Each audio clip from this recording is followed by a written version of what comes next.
శ్రీ లలితా సహస్రనామ స్తోత్రంలో శ్లోకం 33లోని నామాల యొక్క భావం తెలుసుకుందాము. కామేశ్వరాస్త్ర నిర్దగ్ధ సభండాసురశూన్యకా బ్రహ్మోపీంద్ర మహేంద్రాది దేవ సంస్తుత వైభవ.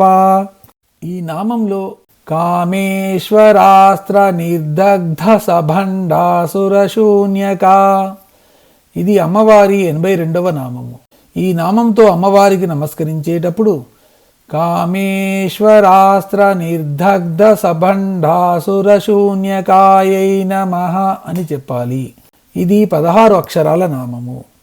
కామేశ్వరాస్త్ర అంటే కామేశ్వరాస్త్ర ప్రయోగముతో నిర్దగ్ధ నిశ్శేషంగా దహింపబడిన సభండాసుర శూన్యక బండాసురునితో కూడిన శూన్యక నగరము గలది. బండాసురుని వైపు ఉన్న రాక్షస సైన్యమంతా వధింపబడింది. ఇంకా ఒక్క బండాసురుడు మిగిలాడు. అతనితో పాటు పట్టణమైన శూన్యకా నగరము మిగిలింది. ఈ శూన్యకా నగరంతో సహా బండాసురుడు అమ్మవారు ప్రయోగించిన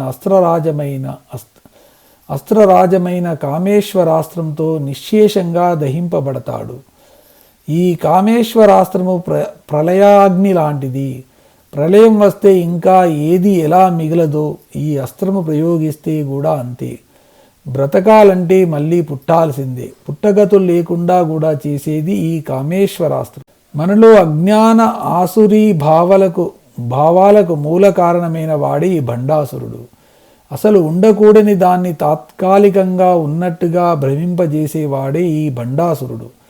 అలా ఉండకూడనిది ఉన్నట్టుగా ఉండి అతని నగరాన్ని శూన్యక అనే పేరుతో పిలుస్తారు. ఈ కామేశ్వరాస్త్ర ప్రయోగానికి సహేంద్ర తక్షకాయ స్వాహ అన్నట్టు బండాసురునితో పాటు అతని నగరం కూడా నామరూపాలు లేకుండా దహించుకుపోయింది.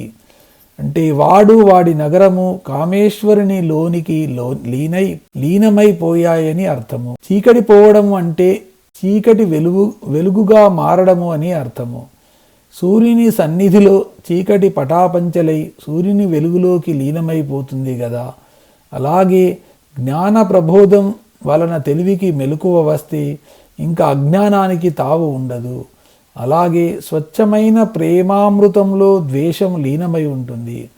మొత్తం మీద ఈ నామానికి ఈ విధమైన అర్థాలు చెప్పుకోవచ్చును. 1. కామేశ్వరాస్త్ర ప్రయోగానికి నిశ్శేషంగా భండాసురునితో పాటు దగ్ధమైపోయిన శూన్యకా పట్టణము గలది. స్వచ్ఛమైన ప్రేమామృతములో నిర్మలమైన జ్ఞానాగ్నిలో లీనమైన అహంకార ఆజ్ఞాన స్థావరము కలిగినది.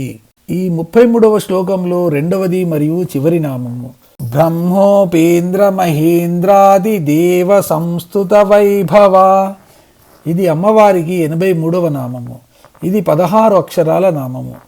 ఈ నామంతో అమ్మవారికి నమస్కరించేటప్పుడు బ్రహ్మోపేంద్ర మహేంద్రాది దేవ సంస్తుత వైభవాయై నమః అని చెప్పాలి. బ్రహ్మ ప్లస్ ఉపేంద్ర మహేంద్రాది, బ్రహ్మ విష్ణు ఇంద్రుడు మొదలైన దేవతల చేత సంస్తుత స్తుతింపబడిన వైభవ పరాక్రమ వైభవము గలది.